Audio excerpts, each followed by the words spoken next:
They say we should have known better than to fall so deep down into this rabbit hole we found. And I was thinking. Hi, this is Nikolai, and you're listening to My Dad Fall, co-host James Jardine, and featuring Mr. Jim Tiller on the one and only Down the Security Rabbit Hole podcast. Plug in, listen up, and enjoy. Deep into this pool of regrettable situations. It brought me back to the last time that we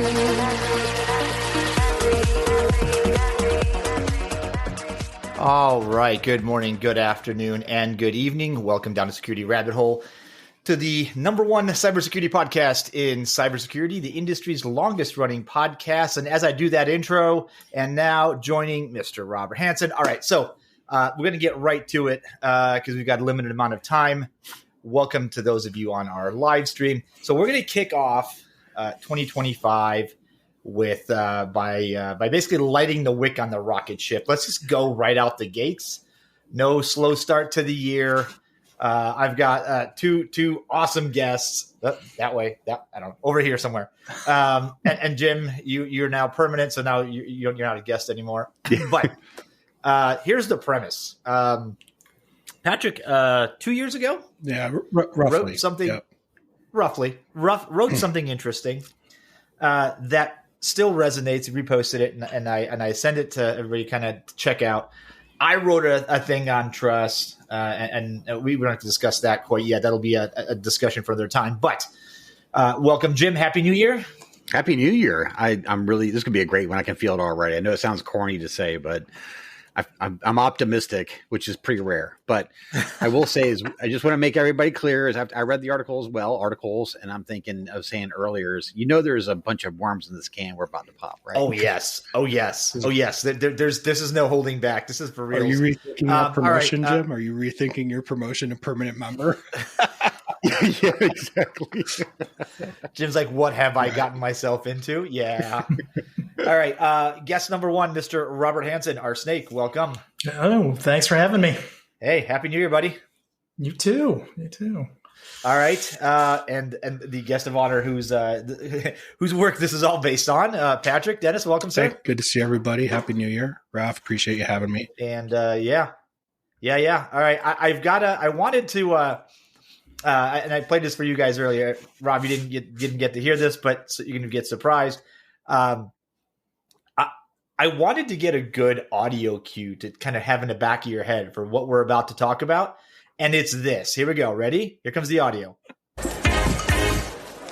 And now, folks, it's time for Who Do You Trust? Hubba, hubba, hubba, money, money, money. Who do you trust? Me? I'm giving away free money.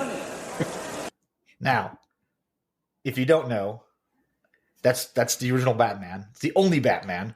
And that's the Joker giving away free money because who do you trust? Patrick, who do we trust? Tough to tell.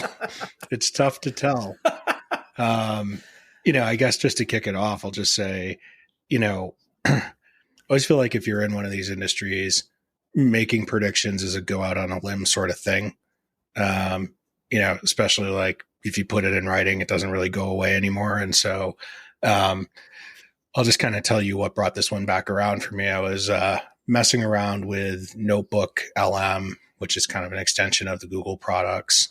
And I wanted to kind of see how the summary capability worked. And I was like, oh, what's kind of a, cool thing I could go summarize? And I obviously didn't want to use company information. And so that blog had been published for a long time. And I was like, oh, let's go grab, the original continuous compromise blogs and mock them up.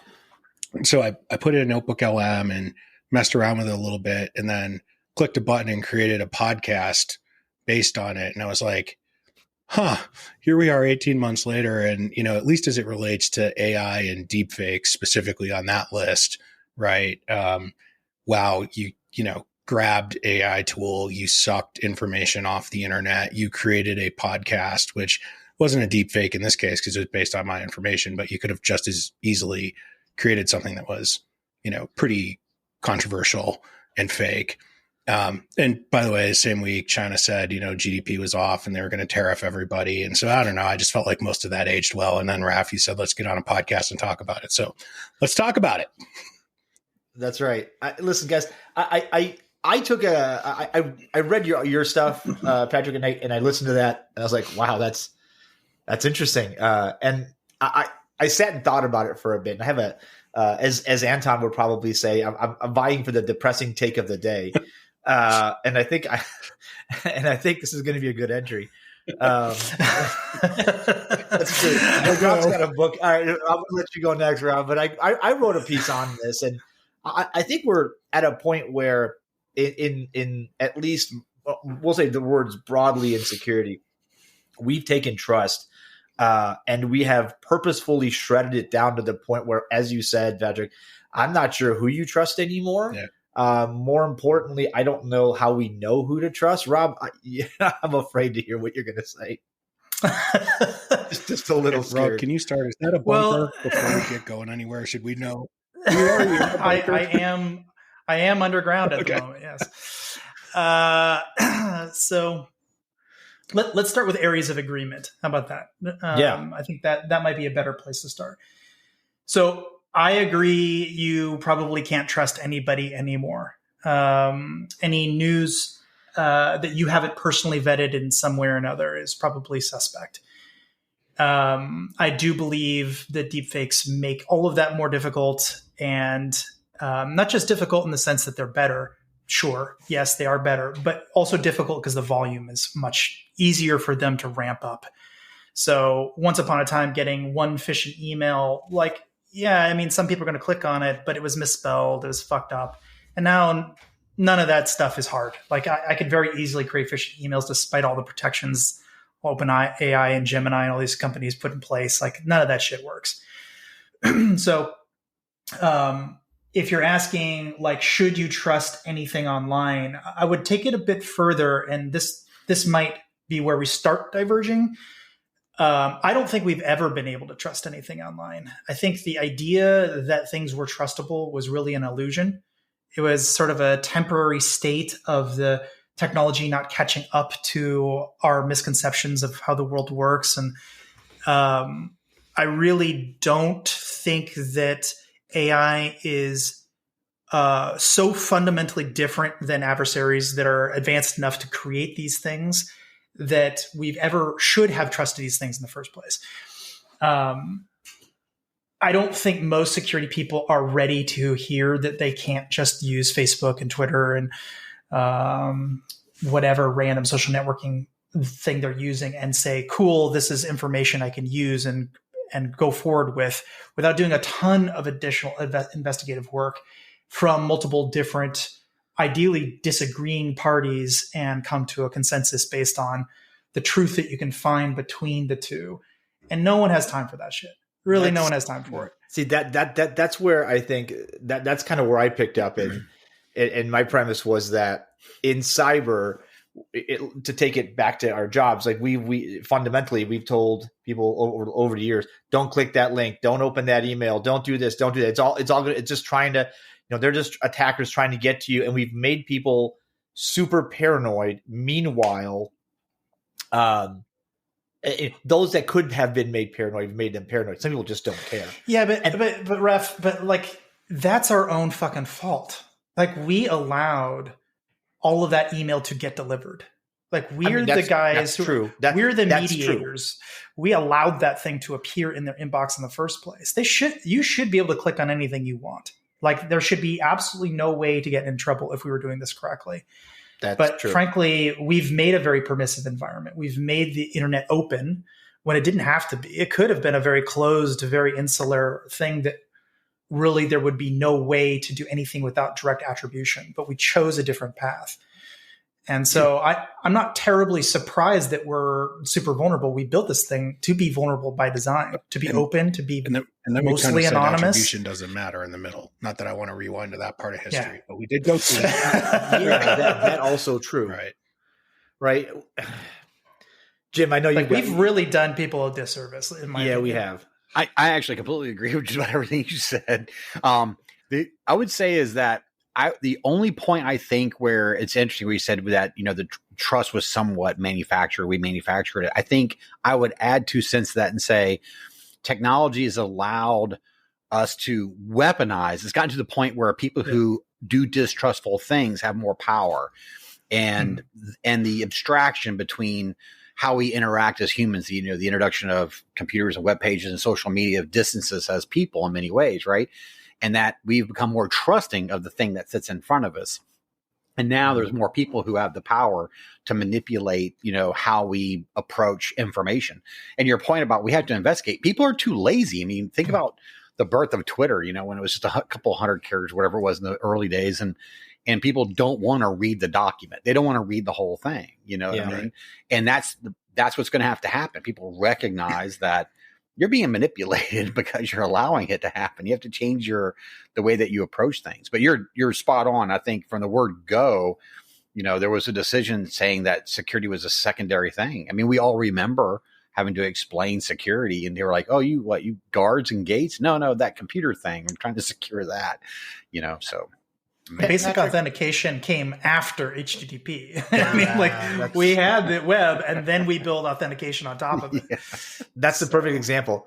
That's the perfect example of where how we got here. Patrick, I want to go back to your focus on AI, and because there is so much news, so much fanfare around AI right now, and whether it's a robocall, or do we just call it AI call now? A robocall, or somebody creating a podcast from an LLM. We are real, by the way. And Rob, thank you for blowing my PG-13 rating. But we you can bleep me out if you really care about it. Yeah. Well, I don't. But if you think about what AI has done to this, right? We had this. I keep thinking of Monty Python. We had a castle that we built upon the sand, and it sank into the swamp. These things, and now we've built computer models that we're not quite sure why they work that way, but we're pretty sure we're getting the answers that we want for reasons that we sort of understand. Yeah. This all scares the bejesus out of me, and probably should. And probably should. Yeah. Right. So did anybody get a Twitter anniversary? I just want to build on Rob's point for a second. So when you have your Twitter anniversary, send you a little note and you're supposed to go tell people, same thing for LinkedIn. Mine was 22 years. Whoa. And, so that means I'm old enough to have started off in real engineering and then moved into computer engineering. And what was interesting was when I was in engineering, if you were designing a bridge, you had to deal with unintended consequences. And then when I went to computer engineering, we never talked about that. All right. And so I think what's, one of the things that happened in that period of time that Rob is talking about is we were so enamored with the fact that we were building out tech, and we didn't really consider physical world consequences because we hadn't progressed to a place where physical world consequences even seemed like they were on the table. And, yes, that happened. Yes. And right. And now as I wrote this, this is kind of where I picked up too, and now we have the physical world, the social aspect of it colliding really hard with the bubble that we made in the tech world. Yep. And when you without getting political, right? This is in the last 2 elections now. People could claim, oh, hey, there was voting machines being manipulated. And it's not even about that. It's about eroding the trust in the system, which fundamentally undermines everything else. And whether you're a Russian troll farm or Bob in Mom's basement, these are real ways to destroy the fundamentals of our physical construct of reality, what we believe, what we trust. And AI is just making that easier because it's like Rob, you said, you can make it the volume. I think Rob hit the volume down. Rob hit the volume point. So, I won science fair, when I was in high school for doing an erosion project, which is part of where that came from. All right. And land erodes more when there's more rain. That's not a surprise, right? And so if you take Rob's point, I think it's probably fundamentally true. Maybe we shouldn't have ever counted on it, but we it didn't rain that often. So like wasn't that big a deal.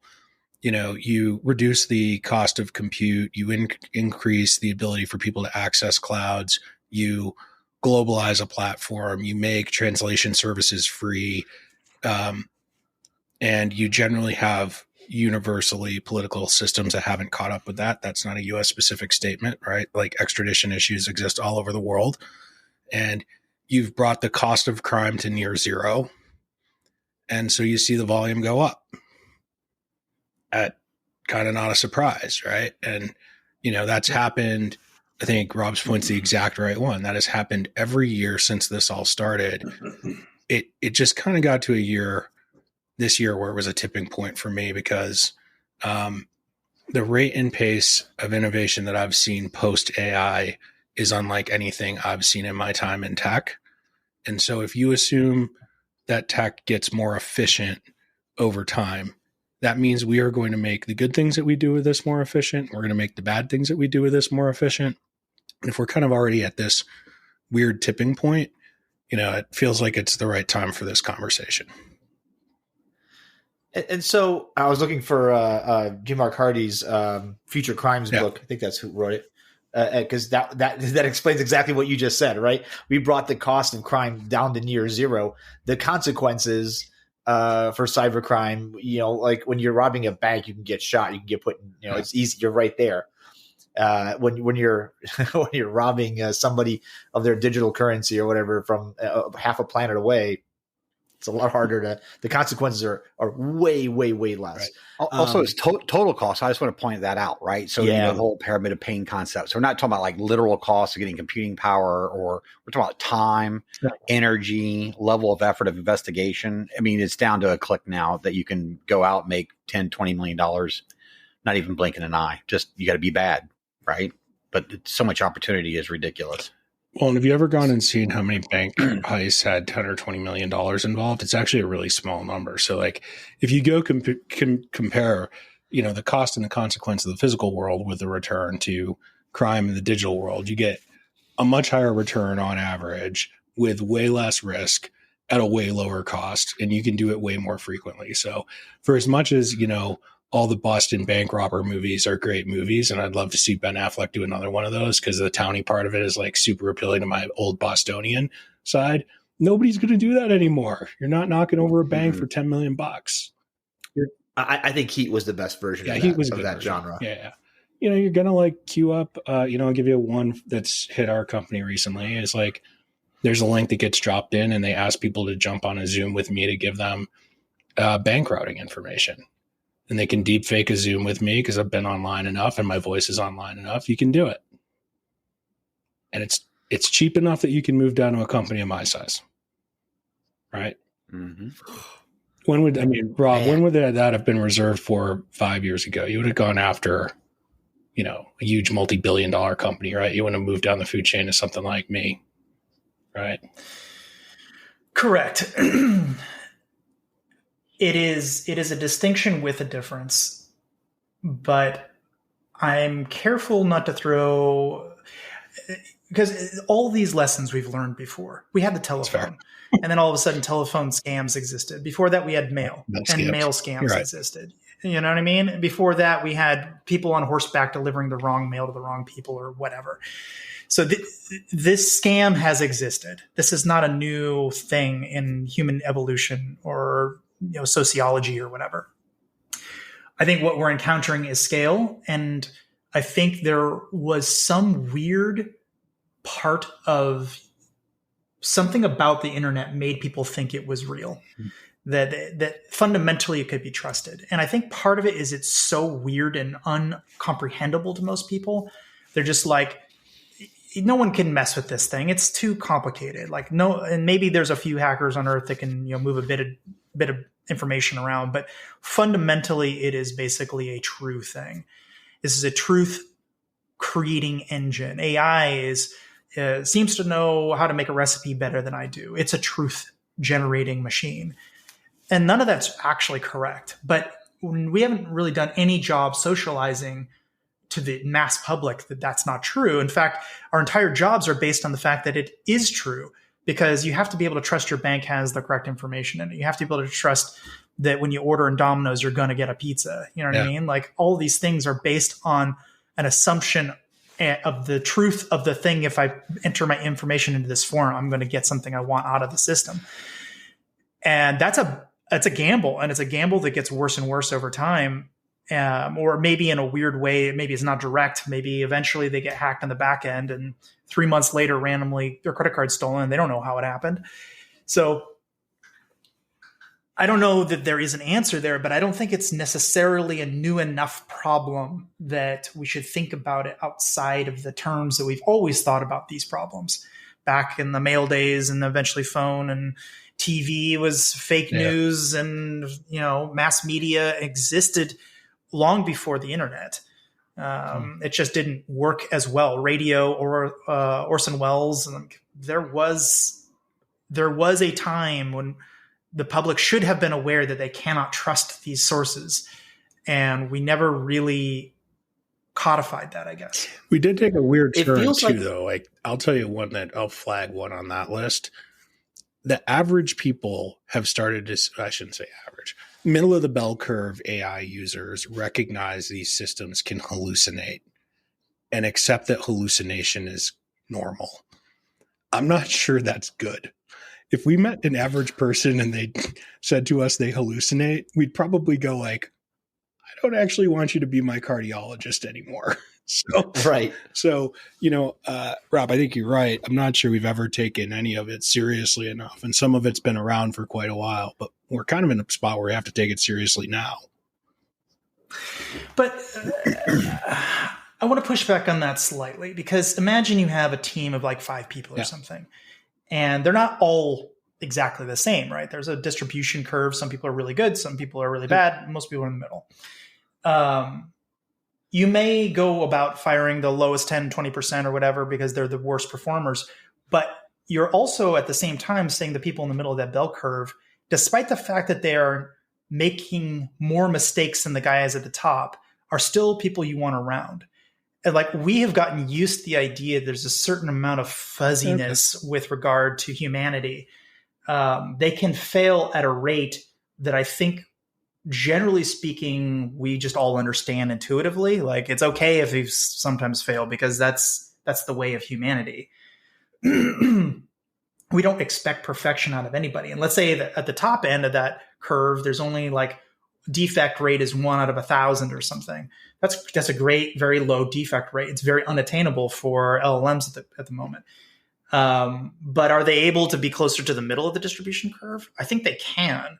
And so are you willing to say, I'm willing to get rid of a whole team of people because of a tiny bit of error rate? I think that's the calculus that people are going through right now, because you don't have a team of people if you're just working from home. You're by yourself, and you're like, I'd rather have somebody helping me than nobody helping me. And the LLM seems like it's helpful. But I feel like what you're saying is a tiny bit of error rate, but we're asking some of these machines to make pretty darn close to life and death decisions. So tiny bit of error rate still sucks. No, it's already to life and death decisions. People are actually committing suicide, for instance, or it's already being infused into drones, for instance. So those are life or death, real consequences. Now, granted, those systems are potentially different than the ones you might be talking about. In the latter half of that example, it may not be generative AI. It might be just calculating the likelihood that you're on course or whatever. And in the first case, the one I was talking about was a character based on a Game of Thrones character, so it was like a bunch of prompting on top of it to make it seem like it was Khaleesi or whatever that caused some guy to kill himself. Okay, so you're like, throw all that shit out. People won't die or whatever, but it's going to happen. Absolutely going for sure. This is going to be life or death situation if it isn't already. So the question is, but is that any different or worse than a group of people I work with, and one of them causes me, through bullying or whatever, go kill myself, or has any guy ever killed himself over a girl? I mean, I'm pretty sure that has happened before. So Crazy people are going to do crazy things to some extent. I don't think we can categorically throw AI just like out the window without saying something about the human race that caused it to be the way it is, and also how we react to the stimuli that it responds back with. I always talk about AI in the context of the human brain, because that's the aspect that's being attacked or facilitated or made to feel good or whatever, right? So I think, as humans, you can't talk. I believe you can't talk about AI without talking about humanity and then what it means to be a human and how we perceive the world around us. And it goes back to that point I made earlier about the weaponization of technology. I absolutely agree with you. I think we talk about cyber crime as it's different, or fraud or cyber fraud. I think it's crime. It's just perpetrated via technology. That's right. Right? That's right. Now, if you take that fundamental philosophy and your point, made earlier about it's a lot cheaper and easier to go get 20 million out of a bank than rob them with a gun. It's the same thing I think that's going to happen when we look at AI and the introduction of things that are going to be less discernible from reality in an environment that's already presumed to be real and is completely not real. So we're just double dipping. And I think getting into the psychology of it, I think I absolutely agree. I think you can't talk about AI without talking about how fundamentally the human brain and psychology work, because it's no longer a keyboard, a green screen. But those days are gone. I vividly remember being in a class where this one student was having difficulty, and the teacher came over and just smashed the keyboard with their hands just to prove that you couldn't hurt the computer. It's okay. It's just a computer, and now it's swung all the way around the other side is, we don't even think about the computer. It's just a window into something called the internet. Anyway, I just thought that was a really interesting point you made there. Mm-hmm. I'm concerned where the broader concept of trust goes, because we are getting to a point where in society you're getting people more and more that are becoming hyperpolarized on politics, on social issues, on all kinds of matter of things, based on something that may or may not even be real, and they can't tell the difference. And at first we could say, okay, well, it's those people that really, like, they can't go read for themselves, or they'll believe anything. Now it's over the last year or two, I would say there are what I would consider very intelligent people that I don't want to say fall for this stuff, but fall for or are convinced by things that simply are not true, because they either see it in high enough volume, see it in somebody will post it, and look, the mainstream media, how many times has it happened where something got posted on Twitter, it got around, and somebody made a news article out of it, only to find out, oh crap, that wasn't true. Whoops, right? This is becoming an everyday occurrence, and Rob, most of us won't go fact check everything we read, because that's why we have these, right? That's why we have the news to give us the distilled version of what's happening in the world. I'm not going to go on scene to talk to somebody to go, hey, what really happened here? Because that's not how my life is structured. But if I can't tell the difference between real and fake, that breaks my entire perception and concept of reality. And back to the Joker, who do you trust? Okay. So keep in mind, we've had fake news for around, I think some of the first instances were well over 2,000 years now, maybe even closer to 3,000 or 4,000 years. So we once upon a time, for instance, believed the world was flat. That was not true. Demonstrably true that the earth was flat. The earth was flat. I mean, if you looked around and asked anybody, they said the earth was flat. It wasn't actually accurate information, but it spread like wildfire and it made sense visually. And that's what people believed. And people believed that Newton was right for a long time until Einstein came along. And like there's a lot of things that predate today's internet and LLMs or whatever that cause people to believe things that are not true. And some of it's, lived experience. Some of it is they just trust their neighbor because their neighbor never lied to them about anything, whatever. We used to live in these small agrarian societies where you might only know like 50, 100 people total your entire life. And so it was much easier. You had attribution in that context. I could go kill the guy if that guy's lying and cheating or whatever, right? Or ostracize him out of the community or whatever.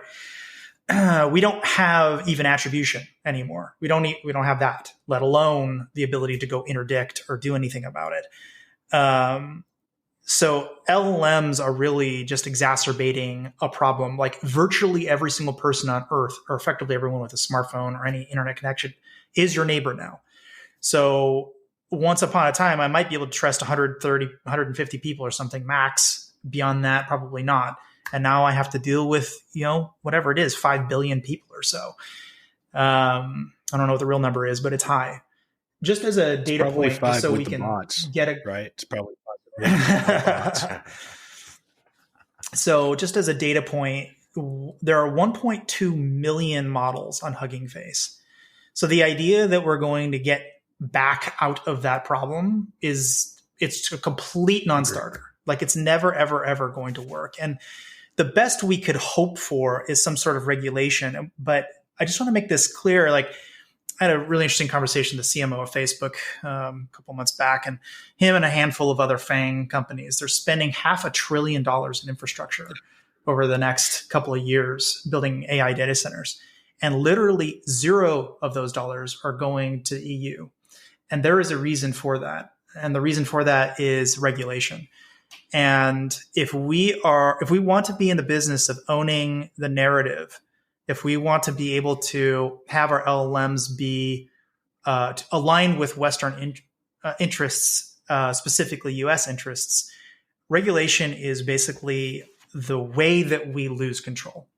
And so I'm not saying that any of this is good. I'm not advocating for it, but I do think we need to be really careful talking about regulation as it relates to any sort of solution to our problem. If anything, it'll get worse because now you'll have foreign actors who get to decide what sort of hallucinations it does make, or what sort of facts it has built into the system. Like a point on that from a different part of the world, right? So I came back from Dubai not that long ago, and met with a series of people that are interested in economic development there. They are trying to print 100 unicorns in the next 5-ish years. And, if you think about that, that would be way more than that region has ever created, right? Now, truth be told, there've been investment dollars flowing out of that part of the world for a long time, but they kind of flowed from there to here. Now they're talking about having them flow from there to there, right? And they're not interested in starting off with the regulatory point, right? They're interested in starting off with growth. Now, I think, Rob, part of what you're saying is like, they both have consequences, right? Some are better than others. But to your point, if the U.S. takes the regulatory approach, there are definitely other parts of the world that are going to look at it through the lens of growth first. And we could lose control pretty easily. But especially if we force the talent outside the United States. And that's what regulation would end up doing. But isn't just to make an observation, but isn't that sort of the inverse of how we started the internet? We decided not to secure it. It was opened by that. And so isn't taking sort of an economic view, just squeezing the balloon and moving one the other? If we didn't already have it, I would say sure. You know what I mean? If there was some way to have stopped AI development 10 years ago before we really came up with the idea of transformers, sure. But we are well past that. Like that horse has left the barn. What I do think you might end up seeing is greater and greater balkanization, though. Like local LLMs based on the region, don't use their LLM, use our LLM. Don't use their telco systems, use our telco systems, et cetera, et cetera, et cetera. And that makes a ton of sense, actually. Like there's about 1,000 reasons I think that's a good idea for whichever country adopts that balkanization. And by the way, isn't there one? I would argue there's at least one example of that today, which is part of what I wrote in that article. I think China took that approach. Mm-hmm. Yeah. Right. Yeah, they did. I got to ask, and I don't want to take us too far off the trust center point. I want to come back to that, to Raph's point, but we haven't talked about where things synthesize with AI and quantum computing, right? So AI is an algorithm and quantum computing is an algorithmic computer, and now we're looking at connecting quantum computers, and China has made some pretty significant advances with that particular space. What do we think? I like the idea of having, say, regionality to some of the LLM. I can see where you're going with that, but everything's pointing to one sort of model, especially when we look at the role of quantum computing with AI. Any thoughts you have on that topic, on what these two technologies are going to look like when they start getting closer together? Well, quantum computers are not particularly good at traditional computing problems. They're good at a totally different class of problems. So I don't think they're going to have a ton of impact one way or another on, factorializing the output associated with a large amount of data that needs to be synthesized and effectively compressed is really what it comes down to. I don't think it's going to be a faster compression algorithm. If anything, it'll be wildly, wildly slower, like many, many orders of magnitude slower. And that has to do with decoherence problems. And these computers are huge and super expensive to run and maintain and a bunch of other stuff. So unless they have wild advances in the next, decade rather, I think it's pretty unlikely they will aid at all in any regard with LLMs. But quantum has a huge impact on finance, or really any kind of thing that's protected by traditional crypto. Great. It has no effect on really austere military equipment, which uses OTP. But anything that has pre-shared keys that end up using public key cryptography or whatever, like SSL/TLS, for instance, unless they use really advanced algorithms that tend to be quantum secure or resistant, I think is a better way to phrase that. I'll be honest, I'm not super worried about it. I think that, man, if I was to invent a category of science that I didn't think could go anywhere, that would cost the other side billions or maybe even trillions to research, a dead end, quantum might be a good example of that. I'm not saying that it won't eventually work, but boy, we are nowhere close to having it actually do the thing that everyone thinks it's going to do. And the people, I literally talked to a CEO of a quantum company. They're actually a fairly big quantum company here in Austin 2 days ago. And, there was all this news that came out of Google that they have this new quantum thing that, totally blew everything else away. And even they were like, it didn't do what it said. Like, it doesn't do this. Like, no, like, and they're as bullish as you could possibly be on this as their business model. And what it ended up basically saying, and by the way, I'm on the advisory board of a quantum computing company. I would say that I do not believe this technology is going to be what people think it is. You might be able to decrypt occasionally, but it'll be like one thing. It'll be like, we want to go after this one piece of crypto, and you might be able to get that one piece, but you're not going to be able to decrypt the entire internet at your leisure, like the NSA collects like tons and tons of old TLS certificates that happen to be all the same one over and over again because people are dumb. That's not what we're talking about here. I think if you link like the other side of that, there are many things there I agree with. There's a focus that China has that I think allows them to deploy that technology in a less commercial way. And so, if I'm just taking this from the perspective of who do I think will first in the world use quantum to decrypt something important, which, by the way, they have in a back file because they've been stealing this crap for the last gajillion years, and make use of it, it's going to turn out to be the Chinese because they'll focus on a nation state supporting use of that technology. The place where I think the Google guys aren't giving themselves enough credit is, and Rob, you're maybe closer to this, so you can tell me if you think I'm off my rocker. Quantum, you can still make progress in kind of two dimensions. You can make a hardware improvement and you can make an error rate improvement. And the error rate improvements that I've seen are far surpassing what everybody thought they would be able to do. And so I think if you took those two curves and you kind of say like, what happens if you continue with error rate improvement at the rate and pace that we're talking about, and you get hardware improvements, including kind of the logical use of qubits, that people are talking about. The one use case of breaking encryption, which I consider to be a big one, I think happens way more quickly.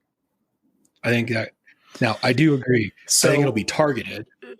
It's not going to be decrypt the internet like most people think, but I think you will have a targeted tool for decryption in the not so distant. I think that's possible. I have heard rumblings that there is a better algorithm than Shor's out there that's very quietly being pushed around. And there are already companies that claim to have like 1 million qubits. Right. Now, if you put those two things together, maybe you actually have a useful thing, because you really only need something like a couple thousand qubits to operate on current crypto, maybe 4,000 or something. So I don't know if I believe any of that.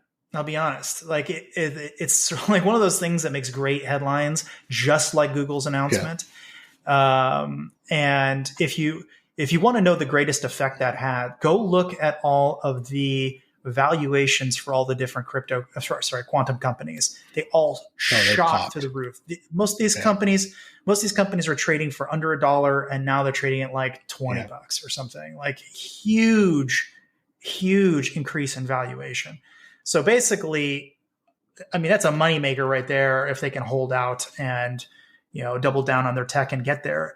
But I really think that decoherence thing is non-trivial, like a really, really, really big deal. Like it's sort of like, imagine having to reboot your computer for a day every time you wanted to run one operation. Would you feel like that is a very useful device? I mean, if it does one thing really super well, maybe. Feels like punch cards. Right.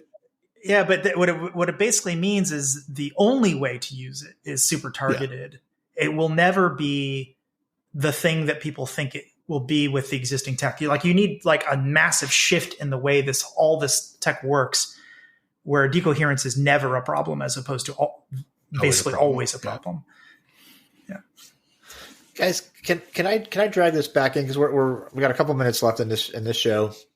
We started talking about trust, right? Is the state of trust in this going into this year and beyond. Talk to me about what this year looks like, what our future looks like in terms of trust, both from a societal perspective and from a cyber perspective. What is next? What are we looking at? And at some point before we go, let's start thinking about like, okay, so now what? But what's this year going to look? What's this year and say the next 5 going to look like for us from those two different perspectives? I'll go see if sound bites work for this one. Way more stupid, way more often, way more of the time. Falling back on our security friends who generally start off with a, more cautious view to try to help these people. But we thought people making password a password was bad. We're in for that on steroids for a little while. Great. I have a geopolitical newsletter I put out called the Arsenic Report.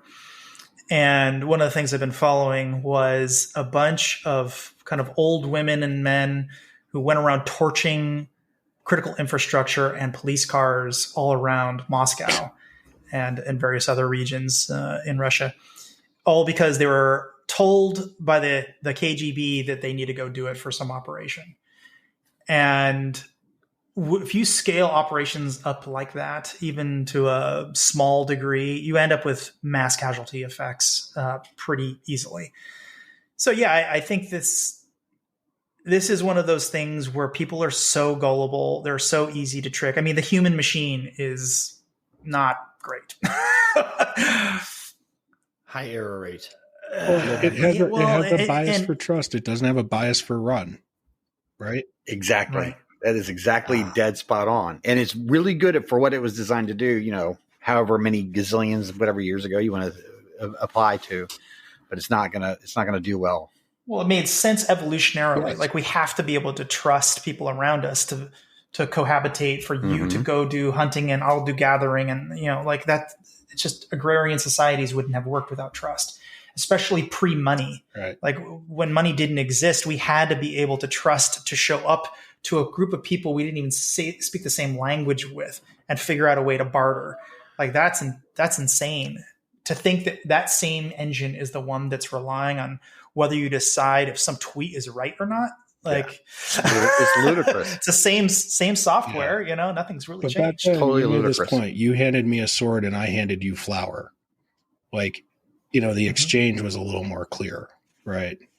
When you're handing me your fake username and I'm handing you my fake username, and in between there's tweets that are being read by people who assume we're being forthright in our motives. Less clear than swords and flour. Mm-hmm. Okay, so on that note, Rob, at the beginning of this, you said we should be able to click on anything, open anything, because we should have we the cybersecurity or industry, right? This craft, we should have made it safe by now, by default. Mm-hmm. We haven't. We didn't 25, 30 years ago. I don't have hope in the future that we suddenly will go, oh, let's build it. We said, I remember the conversation on Twitter. I think you were involved in it when Jeremiah was passing around. Hoff was passing around a slide, a PowerPoint that had the shared responsibility model for cloud. And everybody said, yes, this time we're going to build it safe from start. How'd that go? So if I don't have any hope for the future and the past has sucked, now what? Like, does this problem just get worse? People get more gullible. Technology gets more advanced. More people fall. Because I'm looking at not necessarily us, because our generation, the first that grew up without the internet as a default, we've gotten to be pretty resilient to this. But I'm looking at the ones before us, right? They are not built to distrust. And I think generations now don't know what to trust. And so they're defaulting to like YOLO. Let's just assume this guy on the internet is okay and let's go. I'll give you a dystopian idea of what the future could look like, not my prediction. But we are verging on full balkanization. It's already happening. Some really interesting reading out there. There's some problems with it, but I think you'll get a sense for what I'm talking about with the end of the world is just the beginning. And what's going to end up happening is societies are going to end up locking themselves off because they cannot trust nations nearby to do the right thing. And super nations like NATO will become a conglomerate nation, but think of them like states within a country.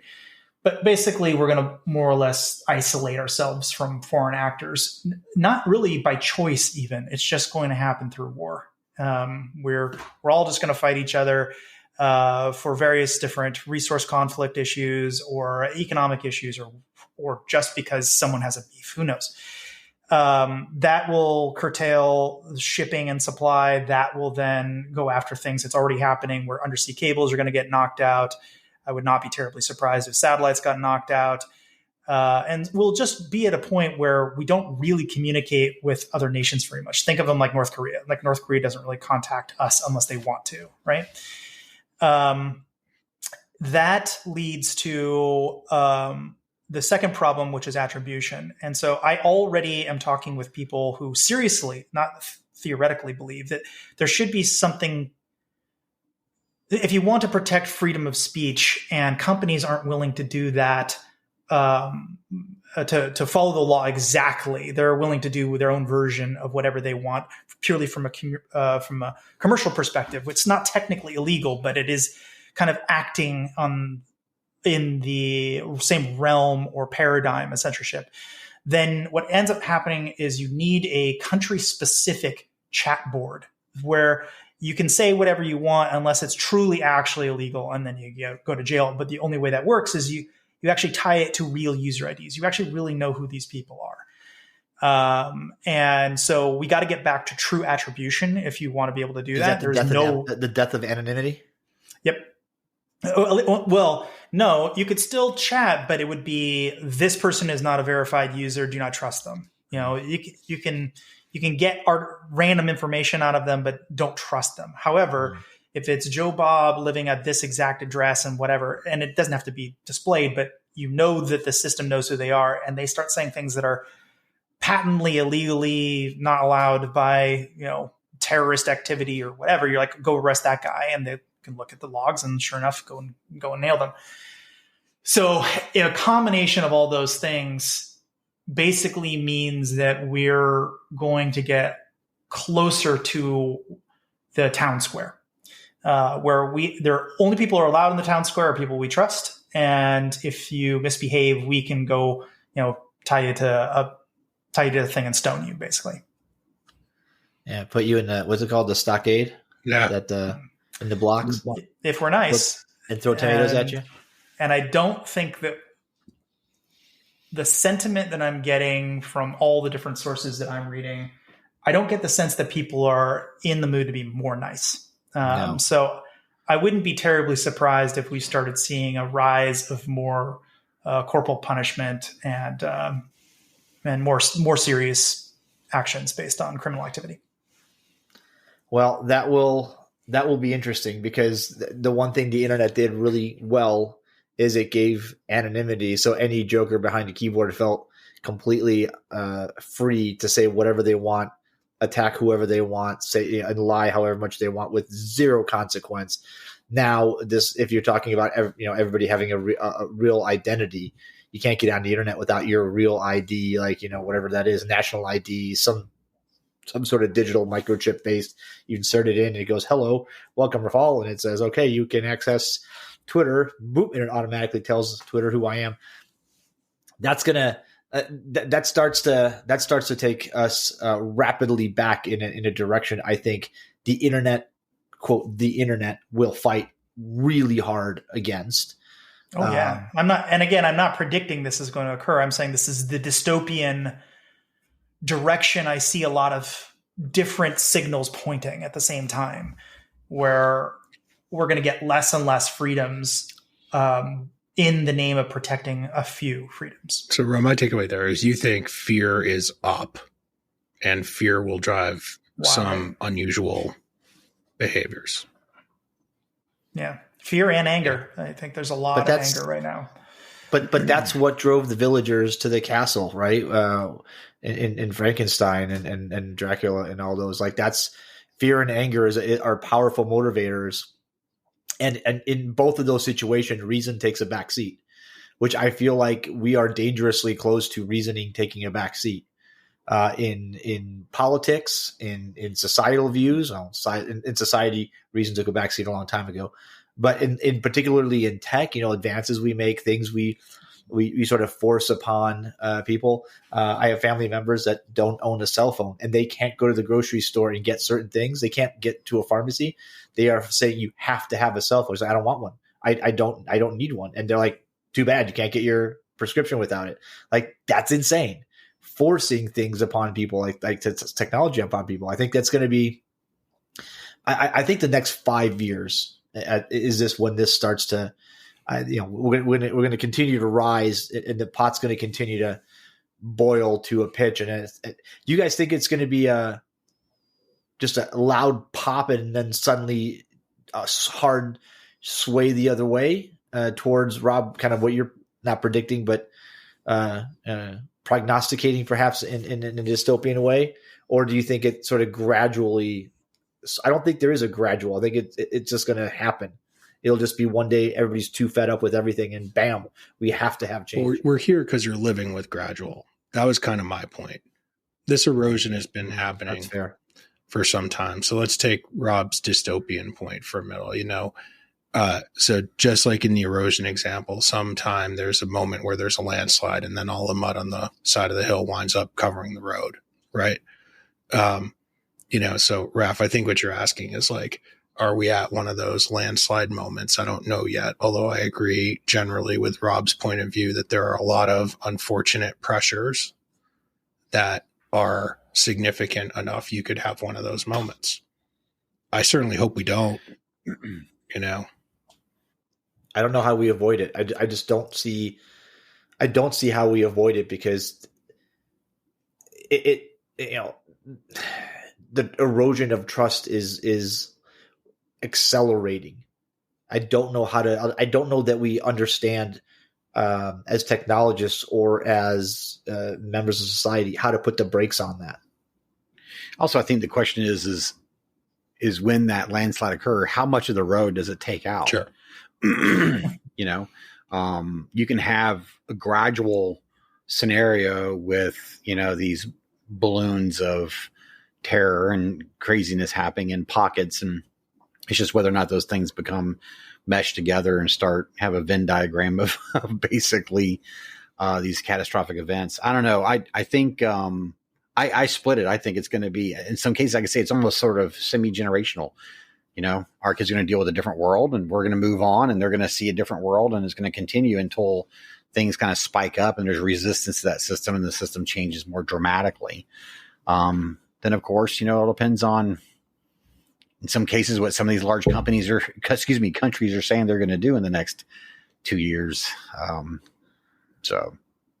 Well, I mean, think of tariffs as just another example of the balkanization. I mean, yeah, you might not typically think of that as balkanization, but China has tons of tariffs against us. Most of the rare earth minerals are already tariffed.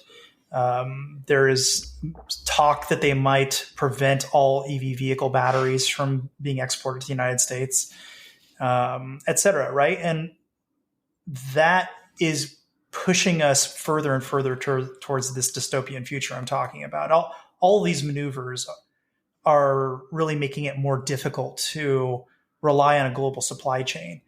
And not to mention, like, we have supply chain issues here domestically, just, you know, dock workers, you know, going on strike and lack of automation. But if we get that automation, it comes from China. And, you know, it's like what do you want to do here? Do you want more efficiency? Do you want vulnerability, or do you want to have a massively dependent supply chain that's kind of at the whims of people who may not actually have the best interest of the rest of the nation at heart? This is a really complicated geopolitical sphere we're talking about here, and trust is only one element of it, right? I mean, not to mention, okay, if you want to go back to trust, how do we trust that a union dock worker isn't infiltrated by some foreign nation asking them to do this thing or inciting them to do this thing or whatever? Not saying that that's true, but I'm just saying, as an example, we don't really know what is being impacted by whom and what incentives they have on making those. Wait, but that's part of my point, though. It starts with I think. You know, you clicking on an email and having your bank account emptied, and you're like, okay, well, technology's just out to get me, and I can't trust anything. And then slowly going, okay, well, I can't trust the news. Well, I shouldn't bother going looking at politics because it's all a lie. I can't go vote because none of that matters. It's all rigged. It's all faked. Oh, well, then you know, how do I know my next door neighbor isn't a communist sympathizer and infiltrator? Like, we're back to that. I think it devolves rather quickly based on the erosion of trust is accelerating, is what I keep saying. And I feel like every new piece of tech, every new scandal just accelerates it further. And there's an end to this. And I don't think it's the landslide wiping out the road. I think the landslide wipes out a town and it keeps going. I think what ends up in that metaphor, I think we end up in a very bad place where we have to tear down, you know, things like, hey, I can't trust this anymore. This was made in China, right? I can't trust it anymore. I can't trust that I can call my friend because it could be a deep fake. I can't transmit my information over that. I can't. Now we're going back to like writing on paper and carbon copies and seeing people in person. And frankly, I don't think that's a bad thing. Yeah, I do think that there is new technology that could be brought to bear to solve some of those problems. You know, OTP has been around forever. Once upon a time, we used to go like do PGP signing parties. You know what I mean? Yeah. Like, some of that tech, despite being kind of clunky and arguable security in some ways, actually does work fairly well. Just by virtue of the fact that, like, I've looked you in the eye is even like more trust than most things typically. I would trust you guys right now to say a thing and believe that thing to be true than I would the average person, despite the fact that the average person might be an expert in that field. You know what I mean? And that's because we know each other. I think where this goes back to your original point is that I may not be talking to the person I think I'm talking to anymore. Like I think I'm talking to Raf, and yet I'm talking to some guy in Uzbekistan or whatever. You know what I mean? It's tough, man. I just don't think we really can trust these tools we've been given. I saw a 2-panel cartoon once a long time ago in one of like the Sunday funnies back when people still read the newspaper on Sunday. It said like 2002 underneath it. It said, on the internet, nobody knows you're a horse. And then it was like one, I think it was like 2018 or 17 or something. On the internet, everybody thinks you're a chicken. Right. And so I'm starting to think that I need to go find my USB key with my PGP key on it and start bringing that out again. Because I mean, that works great until you get an emergency phone call from your wife saying she's stuck on a road and she really, really needs you to, like, whatever, send some money to the ambulance company because they won't take me because my credit card is not going through or whatever. And you're like, oh fuck, and like, sounds like her. Yeah. Seems real enough. You're like, I'm sorry, honey, you're on your own. You don't know our secret password. Sorry. Don't die. Well, like, and frankly, she may not remember. Like in a real emergency situation, she may not remember your secret thing. So like a lot of that tech, what tech gives us is the ability to social engineer. And I think anybody in this call who spent any time near the social engineering groups or whatever, you know there's ways around all that crap. There is. All right. Well, before we win the pressing take of the year on January 6th. So, are we starting on a high note? let's. I literally said I was optimistic at the beginning of the show. Right. This is as optimistic as we get, folks. It's all downhill from here. All right. Patrick, thanks for the basis and thanks for joining me. I think this is I think there's a conversation we had around finance. In the future of money and markets and all that stuff along this thread.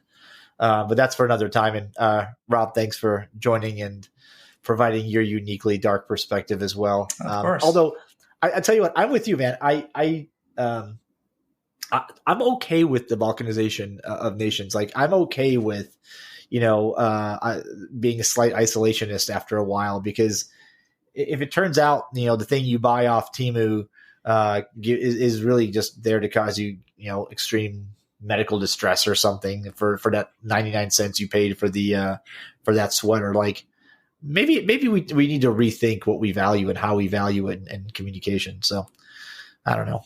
I don't know anything anymore. Don't buy stuff on Team. I'll make my New Year's resolution: bring back the consideration of unintended consequences to engineering.